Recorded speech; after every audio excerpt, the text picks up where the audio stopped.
ಹೀಗಿರುವಾಗ ಎಕನಾಮಿಕ್ಸಿನ ಫ್ರೇಮ್ವರ್ಕ್ ಒಳಗಡೆ ಏನು ಬರುತ್ತೆ ಅಂದಾಗ national income is a very important concept.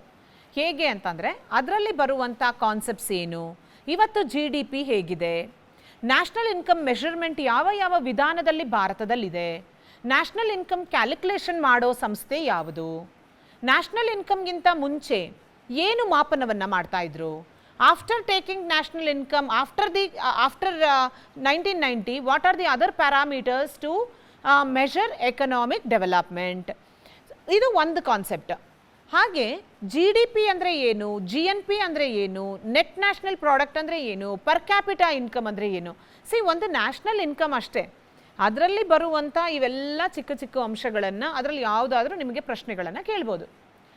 Second one, national income ಆದಮೇಲೆ ಏನು ಪ್ಯಾರಾಮೀಟರ್ ಇತ್ತು ಎಕನಾಮಿಕ್ ಡೆವಲಪ್ಮೆಂಟ್ನ ಮೆಷರ್ ಮಾಡೋಕ್ಕೆ ಅಂತ ಬಂತಲ್ಲ, ಅಲ್ಲಿ ನೀವು ಜೆಂಡರ್ ಎಂಪವರ್ಮೆಂಟನ್ನು ನೋಡ್ತೀರಾ.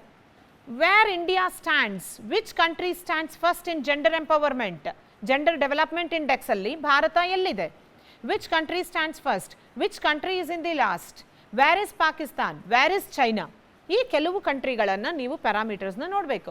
ಅದರ ಜೊತೆಗೆ 1990 ಅಲ್ಲಿ ಒಂದು ಪ್ಯಾರಾಮೀಟರ್ ಬಂತು, that is called as human development index, ಮಾನವ ಅಭಿವೃದ್ಧಿ ಸೂಚ್ಯಾಂಕ, where India stands 131st place right now, 131st. So why always Norway stands first? Since the beginning, if you see the list, which is the last country in the Human Development Index? Sierra Leone, which is a small country, which is in the South Africa, one of the small nation in South Africa. Sierra Leone ಅನ್ನೋ ದೇಶ ಅತಿ ಕಡಿಮೆ ರ್ಯಾಂಕನ್ನು, ಎಷ್ಟನೇ rank, ಎಷ್ಟು ಕಂಟ್ರೀಸ್ನ ಪರಿಗಣಿಸಿದೆ, 177 ರಾಷ್ಟ್ರಗಳನ್ನು. ಯಾರು human development ಇಂಡೆಕ್ಸ್ನ ಪ್ರತಿಪಾದಿಸೋದು, publish ಮಾಡೋದು, ಯಾರು ಮಾಪನ ಮಾಡೋದು? It is one of the important sub-organization of United Nations called as United Nations Development Program, UNDP. Who started calculating human development for the first time? Mehboob-ul Haq, one of the Pakistani economists, in connection with Amartya Sen, with the help of Amartya Sen, who is the Nobel Prize winner of the land of India. Though he has studied abroad, he has the blood of India. So in 1998, he has won the Nobel Prize in Economics because of studying and putting input or giving input relating to the poverty of Bangladesh. So ಒಂದು poverty, ಬಾಂಗ್ಲಾದೇಶದಲ್ಲಿದ್ದಂಥ ಬಡತನದ ಮೇಲೆ ಅಧ್ಯಯನ ಮಾಡಿ ಅದಕ್ಕೆ ಅವರಿಗೆ Nobel ಪ್ರಶಸ್ತಿ ಪಡೆದಂಥ ಒಬ್ಬರು ಭಾರತೀಯ ಮೂಲದವರು. ಅವರು ಕೂಡ ಮೆಹಬೂಬುಲ್ ಹಕ್ ಅವರ ಜೊತೆಯಲ್ಲಿ ಕೈ ಜೋಡಿಸಿ UNDPಯಲ್ಲಿ ಹ್ಯೂಮನ್ ಡೆವಲಪ್ಮೆಂಟ್ ಇಂಡೆಕ್ಸನ್ನು ತರಬೇಕು ಅಂತ ಮಾಡಿದರು. They take into calculation 3 important parameters. Will anybody say what are the 3 parameters that they take in order to calculate human development index? ಮಾನವ ಅಭಿವೃದ್ಧಿ ಸೂಚ್ಯಾಂಕವನ್ನು ಅಳತೆ ಮಾಡಲಿಕ್ಕೆ 3 ಅಂಶಗಳನ್ನು ತೆಗೆದುಕೊಳ್ತಾರೆ. What are the 3 parameters? One is the literacy rate, second one is the life expectancy, third one is the literacy rate ಅನ್ನೋದಕ್ಕೆ, literacy rate is the first one, second one is the health indicators. Health indicators ಅಲ್ಲಿ life expectancy ಅಂತೀವಿ. Third one is the income, ಆದಾಯ. So first one, in order to measure human development index, one is the literacy rate, second one is the health indicators where you can say life expectancy, third one is the income parameter. So these 3 aspects put together and measuring by taking these 3 parameters gives the human development index, where India is in the 131st place, first place Norway and last place is Sierra Leone. So here this shows, the first and the foremost, the calculation of human development index was done by Mehboob-ul Haq.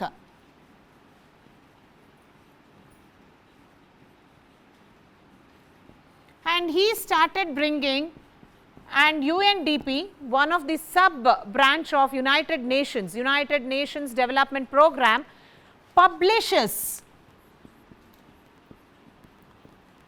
human development report every year, and it calculates the human development index for all the countries, but it takes into consideration only 177 countries of the world. It takes into consideration 177 countries. Every year, report will be published, Human Development Report will be published by UNDP, where India right now is in the 131st place. First place is Norway. Norway is called as ಮಧ್ಯರಾತ್ರಿಯ ಸೂರ್ಯನ ನಾಡು. ಕೇಳಿದ್ದೀರಾ?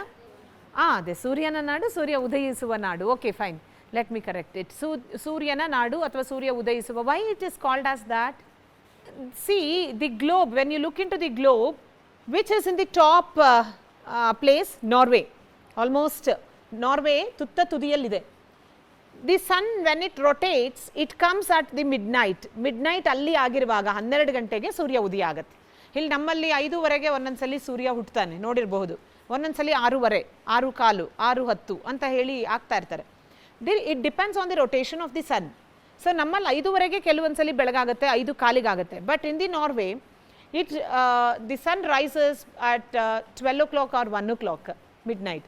So ಆದರೂ ಅವರಿಗೆ ಅದು mid-night ಅಂತಾನೆ, ಸೂರ್ಯ ಹುಟ್ಟಿದ್ರು ಅವ್ರು night ಅಂತಾನೆ consider ಮಾಡ್ತಾರೆ because of other reasons. So ಹಾಗಾಗಿ ಮಧ್ಯರಾತ್ರಿ ಸೂರ್ಯ ಉದಯಿಸುವ ನಾಡು ಈಸ್ ನಾರ್ವೆ. ಅದು ಹಾಗೆ ಸೂರ್ಯ ಮುಳುಗದ ನಾಡು ಈಸ್ ವಿಚ್ ಒನ್? ಸೊ ಸೂರ್ಯ ಮುಳುಗದ ನಾಡು ಅಂದರೆ ಯಾವುದು? You call it for Britain. Why? Why do you call for Britain? ಹಾಗಾದ್ರೆ ಅಲ್ಲಿ ರಾತ್ರಿ ಆಗೋದೇ ಇಲ್ವಾ? Yeah, that is what one of the reason many countries of the world were the colonies of British. ಎಲ್ಲಿ ಹೋದರೂ ಕಾಲೋನೀಸ್ ಅಂದರೆ ವಸಾಹತುಗಳಾಗಿತ್ತು. ಭಾರತನೂ ಕೂಡ ಒಂದು ಕಾಲೋನಿ ಆಗಿತ್ತು ಬ್ರಿಟಿಷರ್ಸ್ಗೆ. ಸೊ ಹಾಗಾಗಿ ಎಲ್ಲಿ ಹೋದರೂ ಸೂರ್ಯ ಇದ್ದಿದ್ದ ಕಾರಣ ಸೂರ್ಯ ಮುಳುಗದ ನಾಡು, ಆ ಒಂದು ಸಾಮ್ರಾಜ್ಯವನ್ನು ಎಲ್ಲ ಕಡೆ ಅವರು ಕಟ್ಕೊಂಡಿದ್ರಿಂದ ಬ್ರಿಟನ್ನನ್ನು ಸೂರ್ಯ ಮುಳುಗದ ನಾಡು ಅಂತ ಹೇಳಿ ಕರಿತೀವಿ. But let me not go out of the topic.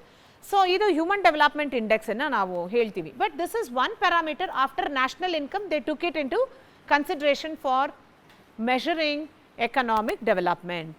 ಆರ್ಥಿಕ ಪ್ರಗತಿ ಆಗಿದೆಯಾ ಒಂದು ದೇಶ, ಆರ್ಥಿಕ ಬೆಳವಣಿಗೆ ಆಗಿದೆಯಾ, in order to measure this they thought of taking this one of the parameter to calculate. But what is national income?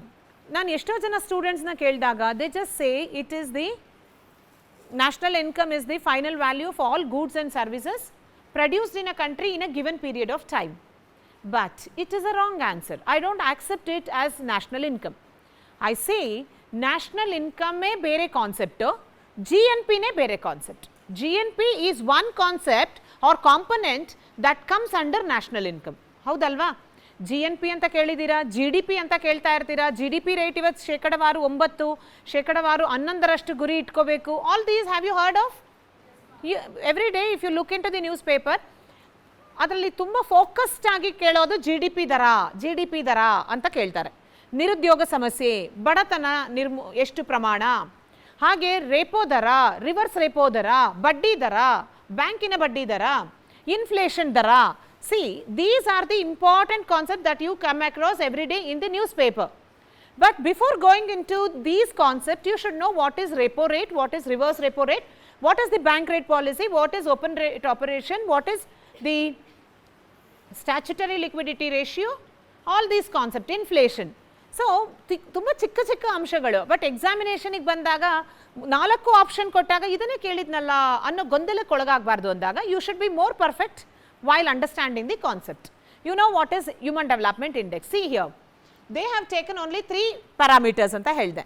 But QLI, what is this PQLI? ಜೀವನ ಭೌತಿಕ ಗುಣಮಟ್ಟ ಅನುಸೂಚಿ, physical quality of life index. Physical ಅಲ್ಲ, physical quality of life index, ಜೀವನ ಭೌತಿಕ ಗುಣಮಟ್ಟ ಅನುಸೂಚಿ. ಈಗ human development index considers dash 4 option ಕೊಡ್ತಾರೆ. One is literacy rate, one is health indicator, life expectancy, third one is the income by Mehboob-ul Haq for Human Development Index. But Morris also has used the same thing by giving quality of index, but here he also focuses the income level of the people. Quality of life ಅಂದರೆ ಹೇಗೆ, ನಿಮ್ಮ quality ತೀರ್ಮಾನ ಮಾಡೋದು ಹೇಗೆ, ನಿಮ್ಮ ಜೀವನ standard of ಲಿವಿಂಗನ್ನು ತೀರ್ಮಾನ ಮಾಡಿಸೋದೇ ನಮ್ಮ ಆದಾಯ. ಲೈಫ್ ಹ್ಯೂಮನ್ ಡೆವಲಪ್ಮೆಂಟ್ ಇಂಡೆಕ್ಸ್ಗೆ ಈ 3 parameters, physical quality of life ಇಂಡೆಕ್ಸ್ಗೆ ಈ 3 parameters. So I hope you got it. ಈಗ ನಿಮಗೆ ಇಲ್ಲಿ ಕನ್ಫ್ಯೂಷನ್ ಆಗ್ತಿದೆ ಅಂದಾಗ be more perfect towards the calculation of human development index. ಅರ್ಥ ಆಗ್ತಿದೆ? ಹ್ಯೂಮನ್ ಡೆವಲಪ್ಮೆಂಟ್ ಇಂಡೆಕ್ಸ್ ಅಂದರೆ health indicators, income level of the people and the literacy rate. And formula has also been given by United Nations development programme to calculate. ಈಗ ನಮ್ಮಲ್ಲಿ ಭಾರತದಲ್ಲೂ ಕೂಡ ಪ್ರತಿ ವರ್ಷ ಎಲ್ಲ ರಾಜ್ಯಗಳು ಹ್ಯೂಮನ್ ಡೆವಲಪ್ಮೆಂಟ್ ಇಂಡೆಕ್ಸನ್ನು ತರಬೇಕು ಅಂತ ಮಾಡ್ತು. ಆದರೆ ಪ್ರತಿ ವರ್ಷ ಮಾಡಲಿಕ್ಕೆ ಆಗ್ತಾ ಇಲ್ಲ. ಸರ್ಕಾರದ ಮಟ್ಟದಲ್ಲಿ ಪ್ರಾಜೆಕ್ಟನ್ನು ಕೊಡ್ತಾರೆ, ಪ್ರತಿ ಯೂನಿವರ್ಸಿಟಿ ಲೆವೆಲ್ಗೆ ಪ್ರಾಜೆಕ್ಟ್ಸನ್ನು ಕೊಡ್ತಾರೆ. 40-50 ಲಕ್ಷಗಳ ಪ್ರಾಜೆಕ್ಟ್ ವರ್ಕ್ ಅದು. We all have been involved in bringing the human ನಾನು ಕೂಡ ಅದರಲ್ಲಿ ಒಂದು ಗೌರ್ಮೆಂಟ್ ಲೆವೆಲಲ್ಲಿ ಒಂದು ಸದಸ್ಯ ಆಗಿ ಕೆಲಸ ಮಾಡ್ತಾ ಇದ್ದೀನಿ. Human development index of Mandya ಡಿಸ್ಟ್ರಿಕ್ಟಿಗೆ ಕೆಲಸ ಮಾಡ್ತಿದ್ದೀವಿ. And Chamarajanagar district. ಸೊ ಈ ಚಾಮರಾಜನಗರ ಡಿಸ್ಟ್ರಿಕ್ಟಿಗೆ ಬಂದಾಗ ಅಲ್ಲಿ ವಿಮೆನ್ ರೋಲ್ ಹೇಗಿದೆ, ವರ್ಕ್ ಪಾರ್ಟಿಸಿಪೇಷನ್ ರೇಟ್ ಹೇಗಿದೆ, ಅದನ್ನೆಲ್ಲ ತಗೋತೀವಿ. ಯಾಕೆ ಅಂದರೆ ಇನ್ಕಮ್ ಲೆವೆಲ್ ಅಂತ ಬರುತ್ತಲ್ಲ, ಆ ಒಂದು ಕ್ರೈಟೀರಿಯಾಗಿ ನಾವು ಕೆಲಸ ಮಾಡ್ತಿದ್ದೀವಿ. ಸೊ ಇಲ್ಲಿ ಏನಾಗುತ್ತೆ ಅಂದರೆ ನಮ್ಮ ಇಂಡಿಯಾದಲ್ಲಿ 2005 for the first time one particular state brought the human development report. Can you name which state is that? First state, ಮೊದಲ ರಾಜ್ಯ ಮಾನವ ಅಭಿವೃದ್ಧಿ ಸೂಚ್ಯಾಂಕಕ್ಕೆ ಭಾರತದಲ್ಲಿ ಮೊದಲ ರಾಜ್ಯ ಯಾವುದು? Which is the state? I will give the option. You have to use your brain. One is Karnataka, second one is Maharashtra, Madhya Pradesh, Rajasthan. No discussion. If you know the answer, you can just say. Answer ಗೊತ್ತಿಲ್ಲದೆ ಇರೋದಕ್ಕೆ ನಾನು option ಕೊಟ್ಟೆ, ಹೌದಲ್ವಾ? So can you guess? Maharashtra? Yes. Who said it? ಎಲ್ಲರೂ ಕೈ ಎತ್ತಿದ್ರಿ, ತಪ್ಪುತ್ರ. ಯಾಕೆ ಅಂತ ಹೇಳಿದರೆ that is the Madhya Pradesh is known for what? Largest geographical ಟೆರಿಟರಿಯಲ್ಲಿ. ನಾನು ಎಕನಾಮಿಕ್ಸ್ ಪಾಠ ಮಾಡ್ತಿದ್ದೀನಿ ಅಂದರೆ ನಾವು ಕಾಂಪಿಟೇಟಿವ್ ಎಕ್ಸಾಮ್ಸ್ಗೆ ಪ್ರಿಪೇರ್ ಆದವರು, we will go to geography, we will come back to constitution, we will also go to history. So you should, ನಿಮಗೆ ಆ ಥರ ಕಾನ್ಸೆಪ್ಟ್ ಇದ್ದಾಗ ಮಾತ್ರ you can prepare for your exams. So 32% of the geographical territory of Madhya Pradesh consists with forest. Halva? So forest andaga nimage Madhya Pradesh is the first state to bring the constitution, to bring the human development index, state level human development index. ಹಾಗಾಗಿ ಕರ್ನಾಟಕ ಕೂಡ 2005ರಲ್ಲಿ ಪ್ರಾರಂಭ ಮಾಡಿತು, 7ರಲ್ಲಿ ಹೊರತಂತು. ಹಾಗೆ ಈಗ 2015ರಿಂದ ಪ್ರತಿ ಜಿಲ್ಲಾವಾರು ಮಾಡ್ತಾ ಇದ್ದೀವಿ. ಈಗ 20ಕ್ಕೆ ರಿಲೀಸ್ ಆಗಬೇಕಿತ್ತು, ಆಗಲಿಲ್ಲ. 22ಕ್ಕೆ ರಿಪೋರ್ಟ್ ರೆಡಿ ಆಗ್ತದೆ. ಈಗ it is in the hand of government which will going to release very soon. So ಇದನ್ನು ಹ್ಯೂಮನ್ ಡೆವಲಪ್ಮೆಂಟ್ ಇಂಡೆಕ್ಸ್ ಅಂದಾಗ ಮೊದಲು ಮಧ್ಯಪ್ರದೇಶ್, ಬಟ್ ವಾರ್ಷಿಕ ವರದಿಯನ್ನು ಕೊಡಬೇಕಲ್ಲ, ಆ ವಾರ್ಷಿಕ ವರದಿ ತಯಾರು ಮಾಡೋದೇ ತುಂಬ ಕಷ್ಟ ಸಾಧ್ಯ ಆಗಿದೆ due to lack of data. ಅದರ ನ್ಯೂನ್ಯತೆಗಳನ್ನು ಸರಿಪಡಿಸ್ಕೊಳ್ಬೇಕು. ಇದಿಷ್ಟು ಆದ ಮೇಲೆ ದಿ ಪ್ಲ್ಯಾನ್ ಪೀರಿಯಡ್ ಅಂತ ಹೇಳ್ತೀವಿ. You should concentrate. ನಾನು ಏನಕ್ಕೆ ಹೇಳ್ತಿದ್ದೀನಿ ಅಂದರೆ, ಒಂದು ಕ್ಲಾಸ್ ಸಿಗ್ಬೋದು ಅಥವಾ ನೆಕ್ಸ್ಟ್ ಇನ್ನೊಂದು ಕ್ಲಾಸಿಗೆ ಸಿಗ್ಬೋದು, ಬಟ್ ಫ್ರೇಮ್ ವರ್ಕ್ ಅಂತ ಹೇಳಿದ್ನಲ್ಲ, ಕಾನ್ಸೆಪ್ಟ್, ನ್ಯಾಷನಲ್ ಇನ್ಕಮ್ ಓದಬೇಕು, ಫೈನಾನ್ಸ್ ಕಮಿಷನ್ನ ನೋಡ್ಕೊಳ್ಬೇಕು. You have to concentrate on the state budget, you have to concentrate on the central budget, you have to concentrate on the inflationary situation, you have to concentrate on public expenditure or fiscal policy, ಕೋಶೀಯ ನೀತಿ ಅಂತ ಕರಿತೀವಿ. Concentrate on monetary policy. What is the monetary policy? ಹಣಕಾಸು ನೀತಿ ಯಾರು ಮಾಡ್ತಾರೆ? Reserve ಬ್ಯಾಂಕಾ? Yes, ಹೌದು. Reserve bank of India will frame the monetary policy. How many, what are the two different types of monetary policies? What are the methods? ವಿಧಾನಗಳೆಷ್ಟು? Neutral, accommodative are the things that we adapt looking in to the situation. Normal ಆಗಿ there are only two methods, ಗುಣಾತ್ಮಕ ಮತ್ತು ಪರಿಮಾಣಾತ್ಮಕ. In Kannada we say, ಇವಾಗ ಹೇಳ್ತೀರಾ. So one is the qualitative and one is the quantitative. Yes, what is quantitative and what is qualitative? See, quantitative ಅಲ್ಲಿ as you said there are 3 types. Quantitative ಅಂದರೆ ಪರಿಮಾಣಾತ್ಮಕದಲ್ಲಿ there are 3 things. One is, will you please say now, bank rate policy, open market operations, cash reserve ratio, which is also known as variable reserve ratio. ಒಂದು monetary policy ಅಂದಾಗ ಹಣಕಾಸು ನೀತಿಯನ್ನು the monetary policy will be framed by the Reserve Bank of India as per the situations. If there are inflationary situations, if there are deflationary situations, in order to overcome the gap, to bring some reforms in the economy, the government or the Reserve Bank of India, not the government, the Reserve Bank of India, with the help of its own policy called quantitative and the qualitative, it tries to overcome the economic imbalances.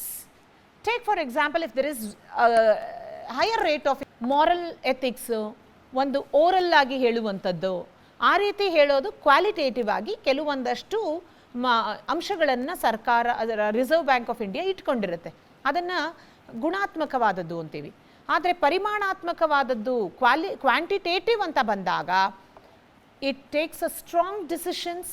It will be much more effective than the qualitative measures. The quantitative measures will be more effective than the qualitative measures of the Reserve Bank of India. So then what is bank rate policy? ಅದನ್ನೇ ಅವ್ರು ಹೇಳಿದ್ದು. Same thing she said, banks deposit ಮತ್ತು ಲೋನ್ಸಿನ ಮೇಲೆ ವಿಧಿಸುವಂಥ ಬಡ್ಡಿ ದರ ಅಂತ. Correct, ನೀವು ಹೇಳಿದೆಲ್ಲ correct ಉತ್ತರ, ಐ ಆಕ್ಸೆಪ್ಟ್. ಒಂಚೂರು ತಪ್ಪು ಆಯಿತಾ? ಏನು ಅಂತಂದರೆ ಬ್ಯಾಂಕ್ಗಳು ಜನರು ಇಡುವ ಠೇವಣಿ ಮೇಲೆ ಅಂತ ನೀವು ಹೇಳಿದ್ರಲ್ಲ, ಜನರ ಸಾಲದ ಮೇಲೆ, ಜನರ ಠೇವಣಿ ಮೇಲೆ ಅಲ್ಲ. The rate of interest, listen to me, you will come to know, please listen to me. The rate of interest imposed, rate of interest imposed by the central bank, are you all getting my point?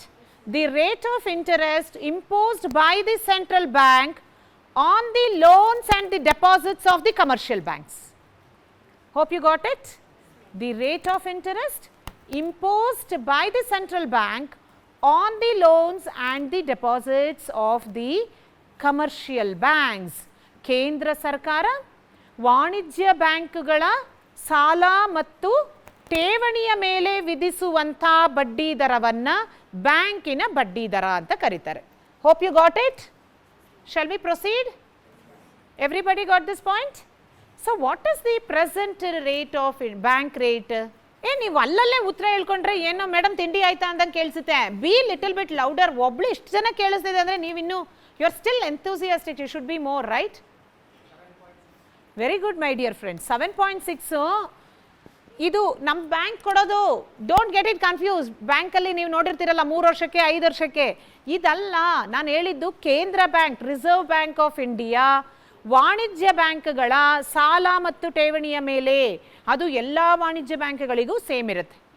As per today's information, bank rate policy, interest rate imposed by the central bank on the deposits and the loans of commercial bank is 4%. Idanna, as you said, I will come to the Narasimhan recommendation later after explaining open market operations. So ಬ್ಯಾಂಕಿನ ಬಡ್ಡಿ ದರ ಅಂದರೆ ನಿಮಗೆ ಗೊತ್ತಾಯ್ತಾ ಈಗ? Shall we go to the second concept? Open market operations. What is open market operations? Bank rate policy, you know, it is 4% right now. ಅದೇನಂದರೆ every ಫೋರ್ಟ್ನೈಟ್ ಅದು 1%, 2% change ಆಗುತ್ತೆ. 3.9, 3.8, 3.7. ಇಂಡಿಯಾನಲ್ಲಿ ಈಗ 3.5 ಇಂದ 4.5 ಒಳಗಡೆ ಚೇಂಜ್ ಆಗ್ತಿದೆ. ಆ್ಯಕ್ಚುಲಿ ಅದು 5% ಒಳಗಿರಬೇಕು ಅಂತ ಹೇಳ್ತಾರೆ. So at present it is 4%. Open market operations ಅಂದರೆ ತೆರೆದ ಮಾರುಕಟ್ಟೆಯ ವ್ಯವಸ್ಥೆ. ಏನಿದು ತೆರೆದ ಮಾರುಕಟ್ಟೆ ವ್ಯವಸ್ಥೆ? ಓಪನ್ ಮಾರ್ಕೆಟ್ ಆಪರೇಷನ್, ಮುಕ್ತ ಮಾರುಕಟ್ಟೆ ವ್ಯವಸ್ಥೆ ಅಂತ ಹೇಳ್ತಾರೆ, ಅಥವಾ ತೆರೆದ ಮಾರುಕಟ್ಟೆ ವ್ಯವಸ್ಥೆ. See the shares, the debentures, the shares ಗೊತ್ತಲ್ಲ, bonds of the commercial banks will be sold to the central bank, or the bonds, debentures and the share securities of the central bank will be sold to commercial banks. Did you got this? ಇದು ಆರ್ಥಿಕ ಸಮಸ್ಯೆ ಹೆಚ್ಚಾದಲ್ಲಿ, ಆರ್ಥಿಕ ಹೊರೆ ಆದಂಥ ಸಂದರ್ಭದಲ್ಲಿ ಆರ್ಥಿಕವಾಗಿ ಅಸಮತೋಲನ ಉದ್ಭವ ಆದಲ್ಲಿ ಆರ್ಥಿಕತೆಯನ್ನು ಸ್ಥಿರತೆಗೆ ತರೋದಕ್ಕೆ, to bring the economy into stability, the Reserve Bank of India can undertake this one particular measures to overcome from such problems. Open market ಅಥವಾ ಮುಕ್ತ ಮಾರುಕಟ್ಟೆ ವ್ಯವಸ್ಥೆಯಲ್ಲಿ ವಾಣಿಜ್ಯ ಬ್ಯಾಂಕ್ಗಳ ಅಥವಾ ಕೇಂದ್ರ ಬ್ಯಾಂಕ್ಗಳ ಷೇರು, ಡಿಬೆಂಚರ್ಸು, ಸೆಕ್ಯೂರಿಟಿಗಳನ್ನು ಮಾರಾಟ ಮಾಡುವಂಥದ್ದು ಮತ್ತು ಕೊಂಡುಕೊಳ್ಳುವಂಥ ಪ್ರಕ್ರಿಯೆ. You got this? The process of purchasing and selling of the shares and debentures of the commercial banks and the central banks. ಯಾರಿಗೆ ಅಂತಂದರೆ central bank to commercial banks and commercial banks to central bank. There will be no involvement of the publics indirectly. ಸಾರ್ವಜನಿಕರು ನೇರವಾದಂಥ ಒಂದು ಅಲ್ಲಿ ಏನು ಹಸ್ತಕ್ಷೇಪ ಇರೋದಿಲ್ಲ. ಅಲ್ಲಿ ಯಾರಿಂದ ಯಾರಿಗೆ ಮಾರಾಟ ಮಾಡಲಾಗುತ್ತದೆ ಅಂದರೆ ವಾಣಿಜ್ಯ ಬ್ಯಾಂಕ್ಗಳಿಂದ ಕೇಂದ್ರ ಬ್ಯಾಂಕಿಗೆ ಅಥವಾ ಕೇಂದ್ರ ಬ್ಯಾಂಕಿನಿಂದ ವಾಣಿಜ್ಯ ಬ್ಯಾಂಕಿಗೆ ಮಾರಾಟ ಮಾಡಲಾಗುತ್ತದೆ ಅಂತ ಹೇಳ್ತೀವಿ. So that process is called as open market operations. Everybody got this point? Shall we go to the next concept? Third one is the cash reserve ratio. I know everybody knows this concept, cash reserve ratio. Alva? Yenidu cash reserve ratio, my dear friends? Some proportion of the deposits of the commercial banks, artha madkoli, some portion of the deposits of the commercial banks should be maintained as reserves in the central bank. ಎಲ್ಲ ವಾಣಿಜ್ಯ ಬ್ಯಾಂಕ್ಗಳ ತಮ್ಮ ಠೇವಣಿಯ ಒಂದಿಷ್ಟು ಪ್ರಮಾಣವನ್ನು ಮೀಸಲಾಗಿ ಕೇಂದ್ರ ಬ್ಯಾಂಕ್ನಲ್ಲಿ ಇಡೋದಿದೆಯಲ್ಲ, ಅದನ್ನು ನಾವು ಕ್ಯಾಶ್ ರಿಸರ್ವ್ ರೇಷಿಯೋ, ರಿಸರ್ವ್ ಆಗಿಡ್ತಾರೆ. ಏನನ್ನು? ಕ್ಯಾಶನ್ನು. ಎಷ್ಟರ ಪ್ರಮಾಣ? ಅವರ ಡೆಪಾಸಿಟ್ಸಿನ ಪ್ರಮಾಣ. ಅದನ್ನು ನಿಗದಿ ಮಾಡುತ್ತೆ ಯಾರು? Reserve bank of India. ಈಗ 4%. ಈಗ SBI, how many commercial banks are there at present, my dear friends? ಇದು ಯಾಕೆ ಮಾಡ್ತು ಅಂದರೆ 2005ರಲ್ಲಿ New Bank of India Punjab National Bank ಜೊತೆ ವಿಲೀನಗೊಳ್ಳುತ್ತದೆ. It will be merged with Punjab National Bank, New Bank of India. ಈಗ State bank of India, State bank of Mysuru, State bank of Ahmedabad, State bank of Allahabad, State bank of Patiala, state bank of Maharashtra, state bank of Saurashtra ಎಲ್ಲವೂ ಇವತ್ತು merge ಆಗಿ SBI ಆಗಿದೆ. ಹೌದಲ್ವಾ? So many there are merging of the banks to overcome from the cost burden, ವೆಚ್ಚವನ್ನು ನಿಯಂತ್ರಣ ಮಾಡಲಿಕ್ಕೆ. ಮತ್ತು ಕೆಲವು ಬ್ಯಾಂಕ್ಗಳು, ಟೇಕ್ ಫಾರ್ ಎಕ್ಸಾಂಪಲ್, ನಾವು we don't have Vijaya bank. Vijaya Bank have been merged with BOB, Bank of Baroda. ಸೊ ಇದೆಲ್ಲವನ್ನು ನಾವು ನೋಡಿದಾಗ ಬ್ಯಾಂಕ್ಗಳ ವಿಲೀನಗೊಳ್ತಾ ಇದೆ to overcome from the cost burden ಒಂದು ಕಡೆ. ಇನ್ನೊಂದು ಏನಪ್ಪ ಅಂದರೆ, ಯಾವುದೋ ಬ್ಯಾಂಕು ಕಷ್ಟದಲ್ಲಿರುತ್ತೆ, ಆರ್ಥಿಕವಾಗಿ ಮುಗ್ಗಟ್ಟಿನಲ್ಲಿರುತ್ತೆ, ಅದನ್ನು ಕೈ ಹಿಡಿದು ಎತ್ತಬೇಕಾಗಿರೋದು ರಿಸರ್ವ್ ಬ್ಯಾಂಕ್ ಆಫ್ ಇಂಡಿಯಾ ಕರ್ತವ್ಯ. ಯಾಕೆ ಅಂದರೆ reserve bank of India acts as the lender of last resort. ಅಂದರೆ ಕಟ್ಟ ಕಡೆಯ ಋಣದಾತನಾಗಿ ಕೆಲಸ ಮಾಡುತ್ತೆ ಸೆಂಟ್ರಲ್ ಬ್ಯಾಂಕ್. ಅಂದರೆ ಎಲ್ಲ ವಾಣಿಜ್ಯ ಬ್ಯಾಂಕ್ಗಳ ಠೇವಣಿಯನ್ನು ಒಂದಷ್ಟು ಮೊತ್ತವನ್ನು ವಾಣಿಜ್ಯ ಬ್ಯಾಂಕಿನ ಠೇವಣಿಯನ್ನು ಕೇಂದ್ರ ಬ್ಯಾಂಕಿನಲ್ಲಿ ಇಡ್ತಾರೆ. If there are any losses, the reserve bank of India come forth to protect that particular commercial bank. ಅದನ್ನು ಮುಳುಗಡೆಯಲ್ಲಿರುವಂಥ ವಾಣಿಜ್ಯ ಬ್ಯಾಂಕ್ಗಳನ್ನು ಮೇಲೆತ್ತಲಿಕ್ಕೆ ಕೈ ಜೋಡಿಸುತ್ತೆ ಕೇಂದ್ರ ಬ್ಯಾಂಕು. ಅಷ್ಟೇ ಅಲ್ಲ, ಅದಕ್ಕಾಗಿ ಅದನ್ನು ಕಟ್ಟ ಕಡೆಯ ಋಣದಾತ ಎಂದು ಕರೆಯಲಾಗುತ್ತೆ. ಪ್ರಸ್ತುತ ನಗದು ಮೀಸಲು ಅನುಪಾತ ಶೇಕಡವಾರು 4ರಷ್ಟಿದೆ as declared by the reserve bank of India.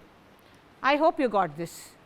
Then what is the next concept? Though it is not the one of the important methods of quantitative, but it also comes under the monetary policy. SLR, Statutory Liquidity Ratio, ಶಾಸನಬದ್ಧ ದ್ರವ್ಯತಾ ಅನುಪಾತ. SLR, Statutory Liquidity Ratio ಅಂದರೆ ಏನು? Very good.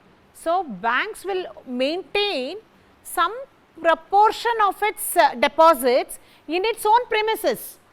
ಅದರ ವ್ಯಾಪ್ತಿಯಲ್ಲೇ ಒಂದಿಷ್ಟು ಹಣವನ್ನು, ಶಾಸನಬದ್ಧವಾದಂಥ ಒಂದಿಷ್ಟು ಮೊತ್ತವನ್ನು ತನ್ನ ವ್ಯಾಪ್ತಿಯೊಳಗೆ, ತನ್ನ ಚೌಕಟ್ಟಿನೊಳಗೆ ಇಟ್ಕೊಳ್ಳುತ್ತಲ್ಲ, ಕಾಯ್ದಿರಿಸ್ಕೊಳ್ಳುತ್ತಲ್ಲ, ಅದನ್ನು ಸ್ಟ್ಯಾಚ್ಯುಟರಿ ಲಿಕ್ವಿಡಿಟಿ, ದ್ರವ್ಯತಾ ರೂಪದಲ್ಲಿ, ನಗದಿನ ರೂಪದಲ್ಲಿ ದ್ರವ್ಯತಾ ಅನುಪಾತ, ಪ್ರಪೋರ್ಷನ್. ಇವತ್ತು at present we have statutory liquidity ratio ಎಷ್ಟು ಪರ್ಸೆಂಟ್ ಇದೆ ಅಂದರೆ ಶೇಕಡವಾರು 24, 24%. ಹಾಗಾದರೆ ಏನಿದು ಅಂದರೆ ವಾಣಿಜ್ಯ ಬ್ಯಾಂಕ್ಗಳು ತನ್ನ ವ್ಯಾಪ್ತಿಯೊಳಗಡೆ ದ್ರವ್ಯತಾ ರೂಪದಲ್ಲಿ ಕಾಯ್ದಿರಿಸಿಕೊಳ್ಳುವಂಥ ಒಂದಿಷ್ಟು ಪ್ರಮಾಣ, ತನ್ನ ಠೇವಣಿಯ ಪ್ರಮಾಣ. It will have, take for example SBI here has some 20 lakhs ಅಂತ ಅಂದ್ಕೊಳ್ಳೋಣ. ಅದರ ಶೇಕಡವಾರು 25ರಷ್ಟು, ಕಾಲ್ ಭಾಗದಷ್ಟು ತನ್ನ ವ್ಯಾಪ್ತಿ ಒಳಗಡೆ ಇಟ್ಕೊಳ್ಳುತ್ತೆ. 24, ಬಟ್ ನಾನು 25 ಅಂತ ಹೇಳಿದೆ. 24ರಷ್ಟು as per today's data.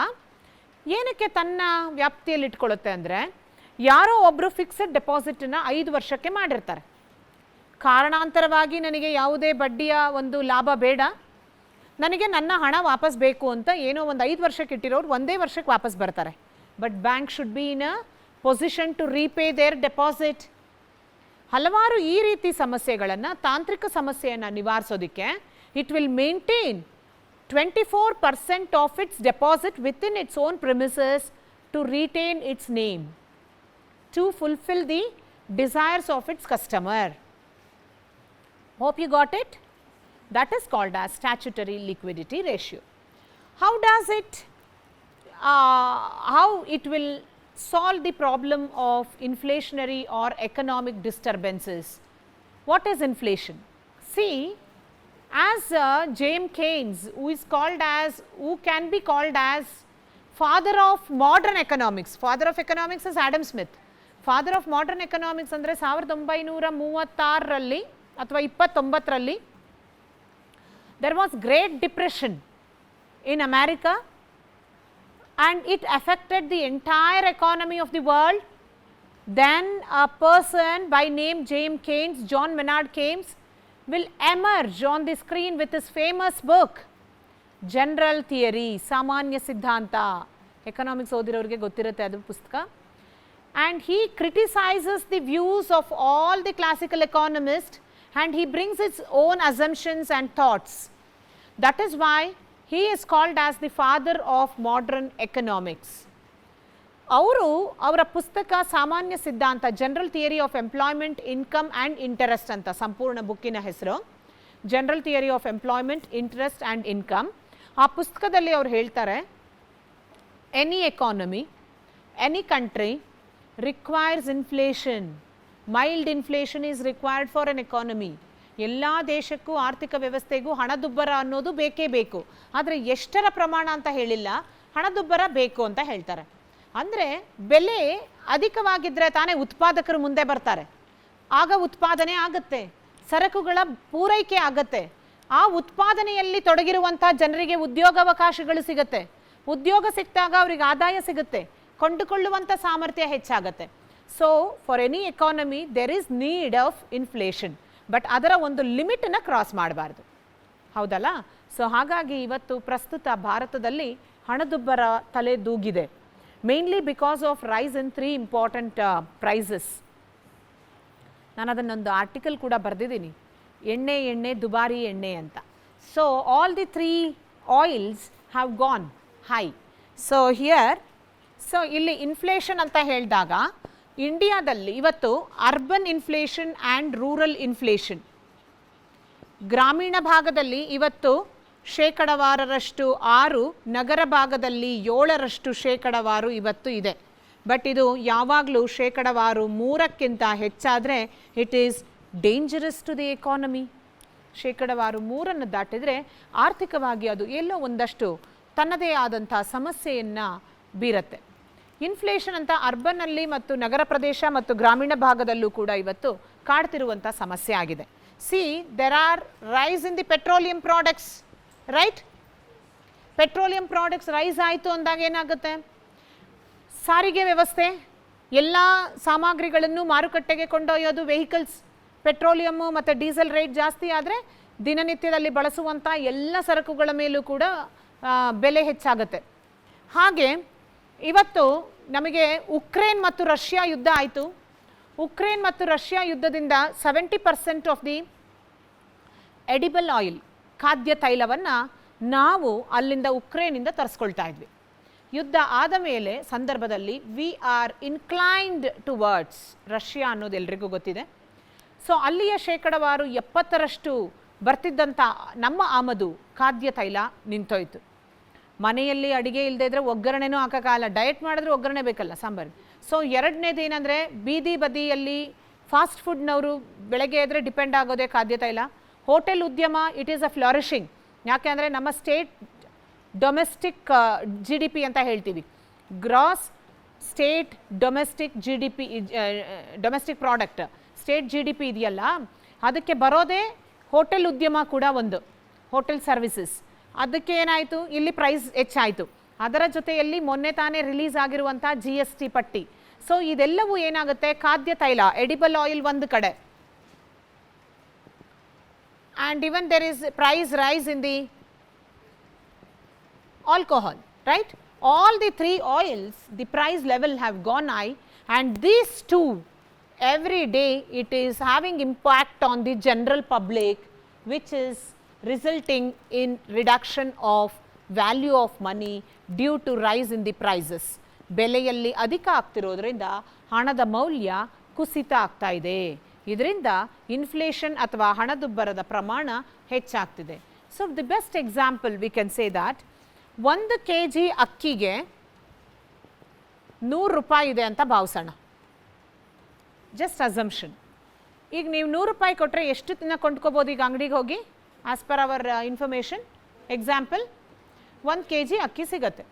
But ಅದೇ 100 ರೂಪಾಯಿ ಇವತ್ತು ಬೆಲೆ ಅಧಿಕ ಆಗಿದೆ. ಎಷ್ಟಕ್ಕೆ? 200 ರೂಪಾಯಿಗೆ ಅಂತ ಅಂದ್ಕೊಳ್ಳೋಣ. ಬೆಲೆ ಏನಾಯ್ತು ಈಗ? ಜಾಸ್ತಿ ಆಯ್ತಲ್ವಾ? 100ಇಂದ 200ಗೆ ಬೆಲೆ ಜಾಸ್ತಿ ಆಯಿತು. ಈಗ 200 ರೂಪಾಯಿಗೆ ನೀವು 1 kg ಅಕ್ಕಿಯನ್ನು ಕೊಂಡ್ಕೊಳ್ಳೋದಾದರೆ ನಿಮ್ಮ 100 ರೂಪಾಯಿ ಬೆಲೆ ಏನಾಯ್ತು ಈಗ? ಎಷ್ಟು ಕೊಂಡ್ಕೊಳ್ಳೋಕೆ ಸಾಧ್ಯ? Only ½ kilo. ಅಂದರೆ ಈ 100 ರೂಪಾಯಿ ವ್ಯಾಲ್ಯೂ ಏನಾಯಿತು? 1 kg ಇಂದ ಅರ್ಧ kgಗೆ ಮೌಲ್ಯ ಅದು ಕಡಿಮೆ ಆಯಿತು. This is how the value of money comes down ಅಂತ ಹೇಳ್ತೀವಿ. ಹಣದ ಮೌಲ್ಯ ಹೇಗೆ ಕಡಿಮೆ ಆಯಿತು ಅಂದರೆ, ಬೆಲೆ ಜಾಸ್ತಿ ಆಗಿದ್ದರಿಂದ ಈ 100 ರೂಪೀಸ್ಗೆ you are eligible to purchase only ½ kilo of rice. That is how the inflationary situation works, rise in the price and fall in the money value. ಅದನ್ನೇ ಡಾಲ್ಟನ್ ಅನ್ನೋ ಅರ್ಥಶಾಸ್ತ್ರಜ್ಞರು ಎಷ್ಟು ಚೆನ್ನಾಗಿ ಹೇಳಿದರು ಅಂತ ಹೇಳಿದರೆ, ಅದನ್ನು too much money chasing too few goods, too much money chasing too few goods ಅಂತ. ಅದನ್ನೇ ನಮ್ಮ ಹಿರೀಕರು ತಾತಂದರು ನಮ್ಮನ್ನು ಕೂರಿಸ್ಕೊಂಡು ಹೇಳ್ತಿದ್ರು. ಅವಾಗೆಲ್ಲ ಒಂದು ಹಿಡಿಯಲ್ಲಿ ಕಾಸು ತೊಗೊಂಡು ಹೋದರೆ ಮನೆ ಮಂದಿಗೆಲ್ಲ ಸಾಮಾನು ತರ್ತಾ ಇದ್ವಿ. ಬಟ್ ಇವತ್ತು ಇಷ್ಟು ನೋಟ್ ತೊಗೊಂಡು ಹೋದರೂ ಸಂತೆಯಲ್ಲಿ ಸಾಮಾನು ಸಿಗಲ್ಲ ಅಂತ ನಾವು ಚಿಕ್ಕವರಾಗಿದ್ದಾಗಲೇ ನಮ್ಮ ತಾತಂದ್ರು ಹೇಳ್ತಿದ್ರು. ಅಂದರೆ ಇನ್ಫ್ಲೇಷನರಿ ಸಿಚುಯೇಷನ್ ಅವತ್ತರಿಂದಾನೂ ಇದೆ, ಇವತ್ತು ಅದು ಅಧಿಕವಾಗಿದೆ ಅಷ್ಟೇ. ಸೊ ಹಾಗಾಗಿ ಇನ್ಫ್ಲೇಷನರಿ ಸಿಚುಯೇಷನನ್ನು bank rate policy, open market operation, cash reserve ratio ಮೂಲಕ ಹೇಗೆ ನಿವಾರಣೆ ಮಾಡ್ಬೋದು ಅನ್ನೋದನ್ನು ಕೂಡ ಇಲ್ಲಿ ಒಂದು ಚಿಕ್ಕ ಉದಾಹರಣೆ ಮೂಲಕ ಹೇಳ್ಬೋದು. How do you solve the inflationary situation? With the help of bank rate policy. ಬ್ಯಾಂಕ್ನ ಬಡ್ಡಿ ದರ ಅಂತ ಹೇಳ್ತೀವಿ. ಯಾವುದು? ಕೇಂದ್ರ ಬ್ಯಾಂಕು, ವಾಣಿಜ್ಯ ಬ್ಯಾಂಕ್ಗಳ ಸಾಲ ಮತ್ತು ಠೇವಣಿಯ ಮೇಲೆ ವಿಧಿಸುವಂಥ ಬಡ್ಡಿ ದರ, ಹೌದಲ್ವಾ? ಸೊ ಹಾಗಾಗಿ ಬ್ಯಾಂಕ್ ರೇಟ್ ಪಾಲಿಸಿ ಅಂತ ಹೇಳಿದಾಗ it will impose on the deposits or the loans of commercial banks, right? So ಆಗೇನಾಗುತ್ತೆ, ಇಂಪೋಸ್ ಮಾಡಿದಾಗ ಮನಿ ಸಪ್ಲೈ ಏನಾಗುತ್ತೆ, rate of interest, money supply ಜಾಸ್ತಿ ಆಗುತ್ತೆ. ಉದಾಹರಣೆ ನೋಡೋಣ. ಈಗ ರೇಟ್ ಆಫ್ ಇಂಟ್ರೆಸ್ಟ್ ಏನು ಮಾಡ್ತಾರೆ?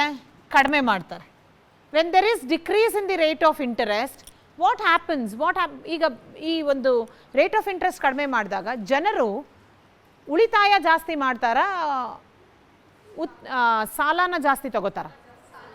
ಸಾಲ ಜಾಸ್ತಿ ತಗೋತಾರೆ. ಅಂದರೆ ಸೇವಿಂಗ್ಸ್ ಡಿಕ್ರೀಸಸ್. ಅದರ ಬದಲು ಜನ ಏನು ಮಾಡ್ತಾರೆ? ಸಾಲ ತೊಗೊಂಡು ಅದನ್ನು ಹೂಡಿಕೆಯಾಗಿ ಪರಿವರ್ತನೆಯನ್ನು ಮಾಡ್ತಾರೆ. That means they increase the level of investment. Investment ಮಾಡಿದಾಗ ಯಾವುದ್ರ ಮೇಲೆ ಇನ್ವೆಸ್ಟ್ ಮಾಡ್ತಾರೆ? ಅಲ್ಲ, ಉತ್ಪಾದನೆ ಘಟಕ ಅಂತ ಹೇಳಿದಾಗ to produce something they will invest on, take for example this is a marker ಕಂಪನಿಯನ್ನೇ ಸ್ಟಾರ್ಟ್ ಮಾಡ್ತಾನೆ ಅವನು. ಅಂದರೆ ವಾಟ್ ಈಸ್ ರಿಕ್ವೈರ್ಡ್? ಒಂದು ಫ್ಯಾಕ್ಟ್ರಿ ಬೇಕು, ಯಾವುದೋ ಒಂದು ರೂಮ್ ಆದರೂ ಬೇಕು, ಭೂಮಿ ಬೇಕು ತಾನೇ, ಭೂಮಿ ಬೇಕಲ್ವಾ? ಲ್ಯಾಂಡ್, ಲೇಬರ್ ಬೇಕು, ಶ್ರಮಿಕ ಬೇಕು. ಒಂದು ಟೆಕ್ನಾಲಜಿ ಯೂಸ್ ಮಾಡಿದ್ರೆ ಕೂಡ ಒಬ್ಬ ಶ್ರಮಿಕ ಬೇಕು. ಸಾಲ ಮಾಡೋಕ್ಕೆ ಅಥವಾ ಬಂಡವಾಳ ಹಾಕೋಕ್ಕೆ ಕ್ಯಾಪಿಟಲ್ ಬೇಕು. ಅದನ್ನೆಲ್ಲ ನೋಡ್ಕೊಳ್ಳೋದಕ್ಕೆ ಒಬ್ಬ ಸಂಘಟನಾಕಾರ ಬೇಕು, organisation. So these 3 put together called as factor of production. ಅಂದರೆ ಉತ್ಪಾದನಾ ಅಂಗಗಳು. ಉತ್ಪಾದನೆ, ಯಾವುದೇ ಒಂದು ಸಣ್ಣ ಉತ್ಪಾದನೆ ಮಾಡಬೇಕು ಅಂತ ಹೇಳಿದ್ರೂ ಕೂಡ ಈ 4 ಅಂಶಗಳು ಬೇಕು. Land, labour, capital, organisation. 4 ಉತ್ಪಾದನಾಂಗಗಳು ಕೂಡ ಬೇಕಾಗುತ್ತೆ. ಈ ಫ್ಯಾಕ್ಟರ್ ಆಫ್ ಪ್ರೊಡಕ್ಷನ್ನ ಅಥವಾ ಉತ್ಪಾದನಾಂಗಗಳನ್ನು ಬಳಸಿದಾಗ ಏನಕ್ಕೆ ಬೇಡಿಕೆ ಜಾಸ್ತಿ ಆಯಿತು? ಇಲ್ಲಿ ಲೇಬರ್ಗೆ ಬೇಡಿಕೆ ಜಾಸ್ತಿ ಆಯ್ತಲ್ಲ, ಇನ್ವೆಸ್ಟ್ಮೆಂಟ್ ಜಾಸ್ತಿ ಆಯಿತು. All the factors of production there will be greater demand. ಲೇಬರ್ಗೆ ಏನಾಗುತ್ತೆ? ಡಿಮ್ಯಾಂಡ್ ಜಾಸ್ತಿ ಆಯಿತು ಅಂದರೆ what happens to the employment? increases. When there is increase in the employment, what happens to the income level of him? Income ಏನಾಗುತ್ತೆ? ಜಾಸ್ತಿ ಆಯಿತು. Income ಜಾಸ್ತಿ ಆದಾಗ ಒಂದು ಕೊಂಡುಕೊಳ್ಳುವಂಥ ಶಕ್ತಿ ಏನಾಗುತ್ತೆ? Purchasing power also increases. When there is greater demand, when there is increase in the purchasing power, what happens to the price level? Price ಏನಾಗುತ್ತೆ? ಜಾಸ್ತಿ ಉತ್ಪಾದನೆ, ಜಾಸ್ತಿ ಅಲ್ಲಿ ಬೇಡಿಕೆ ಇದೆ, ಪರ್ಚೇಸಿಂಗ್ ಪವರ್ ಜಾಸ್ತಿ ಆಯಿತು ಅಂದಾಗ ಬೆಲೆ ಏನಾಗುತ್ತೆ? ಬೆಲೆ ಕೂಡ ಜಾಸ್ತಿ ಆಗುತ್ತೆ. ಸೊ ಇದು still more it worsens the situation of inflation. ಹೌದಲ್ವಾ? ಅಂಥ ಸಂದರ್ಭದಲ್ಲಿ ಏನು ಮಾಡ್ತಾರೆ? ಈ ಒಂದು ಹಣದುಬ್ಬರವನ್ನು ನಿವಾರಿಸಬೇಕು ಅಂದಾಗ ಮನಿ ಸಪ್ಲೈನ ಕಡಿಮೆ ಮಾಡ್ತಾರೆ, ರೇಟ್ ಆಫ್ ಇಂಟ್ರೆಸ್ಟ್ನ ಜಾಸ್ತಿ ಮಾಡ್ತಾರೆ. ರೇಟ್ ಆಫ್ ಇಂಟ್ರೆಸ್ಟ್ ಜಾಸ್ತಿ ಆದಾಗ ಜನರು ಏನು ಮಾಡ್ತಾರೆ? People will come and save in the bank rather than investing. When there is higher savings, investment deteriorates, no demand for labour, employment opportunity comes down, income level comes down, their purchasing power comes down, and demand when it deteriorates, price level also comes down. When price decreases, what happens to the value of money? It goes high. This is how they saturate the economic disturbances and tries to bring stability. ಆರ್ಥಿಕವಾಗಿ ಅಸಮತೋಲನ ಸಮಸ್ಯೆಗಳು ಇರೋದನ್ನು ನಿವಾರಿಸಿ ಆರ್ಥಿಕತೆಯಲ್ಲಿ ಸ್ಥಿರತೆಯನ್ನು ತರಲಿಕ್ಕೆ ಈ ರೀತಿ bank rate policy, open market operations ಮತ್ತು ಕ್ಯಾಶ್ ರಿಸರ್ವ್ ರೇಷಿಯೋ ಮೂಲಕ ಸಾಧ್ಯ ಆಗುತ್ತೆ. ಕ್ಯಾಶ್ ರಿಸರ್ವ್ ರೇಷಿಯೋನೂ ಅಷ್ಟೇ. ಕ್ಯಾಶ್ ರಿಸರ್ವ್ ರೇಷಿಯೋನ ಏನು ಮಾಡುತ್ತೆ ಬ್ಯಾಂಕು? ಅದರ ಮೂಲಕ ಮಾಡೋದಾದರೆ ಎಗೇನ್ ಕ್ಯಾಶ್ ರಿಸರ್ವ್ ರೇಷಿಯೋನ ಏನು ಮಾಡುತ್ತೆ ಅಂದರೆ ಜಾಸ್ತಿ ಮಾಡುತ್ತೆ. 4% ಇರೋದನ್ನು ಇದೇ ರೀತಿ ಇನ್ಫ್ಲೇಷನ್ ಆದರೆ ಎಲ್ಲ ಬ್ಯಾಂಕ್ಗಳು ಏನು ಮಾಡಿ ನಿಮ್ಮ ಠೇವಣಿಯ ಶೇಕಡವಾರು 6 ಅಥವಾ 10ರಷ್ಟು ಇಡಿ ಅಂತ ಜಾಸ್ತಿ ಮಾಡುತ್ತೆ. CRR ಜಾಸ್ತಿ ಮಾಡಿದಾಗ ಬ್ಯಾಂಕ್ ಹತ್ರ ಇರುವಂಥ ಹಣದ ಪ್ರಮಾಣ ಏನಾಯಿತು? What happens? When money supply deteriorates, what happens to rate of interest? Rate of interest increases. There is inverse relation ಇವೆರಡಕ್ಕೂ. ಒಂದು ಏರಿದ್ರೆ ಒಂದು ಕಡಿಮೆ ಆಗ್ತದೆ. ಸೊ ಇಲ್ಲಿ ರೇಟ್ ಆಫ್ ಇಂಟ್ರೆಸ್ಟ್ ಕಡಿಮೆ ಆದಾಗ savings, what happens to the savings ನಾವು? ಜಾಸ್ತಿ ಆಯಿತು. What happens to investment? ಕಡಿಮೆ ಆಯಿತು. What happens to labour demand? What happens to employment? What happens to purchasing power parity? What happens to the demand for the products? What happens to the price level? Prices comes down. When there is no demand, ಪ್ರೈಸ್ನ ಅವನು ಜಾಸ್ತಿ ಮಾಡೋಕ್ಕೆ ಹೋಗಲ್ಲ, ಡಿಮ್ಯಾಂಡೇ ಇಲ್ಲ ಅಂದಾಗ. Price comes down ಅಂದಾಗ what happens to the value of money? increases. This is how it can be saturated with cash reserve ratio. Hope you got this.